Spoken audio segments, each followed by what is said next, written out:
Right, so in this video, I'll be showing you how to quickly take selfies with the cover screen of your Galaxy Z Flip 8. So this is very simple. All you have to do is double press on the power button, and that's going to launch the camera. Now with the camera launched and you're holding the phone like this, then you can take photos by pressing either volume down or volume up. Simple as that. And in either case, it's going to take a photo.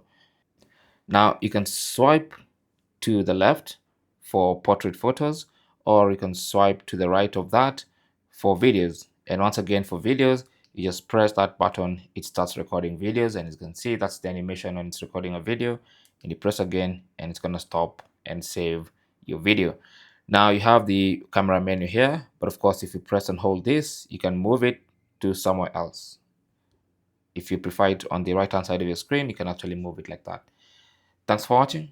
Don't forget to like and subscribe, and good luck.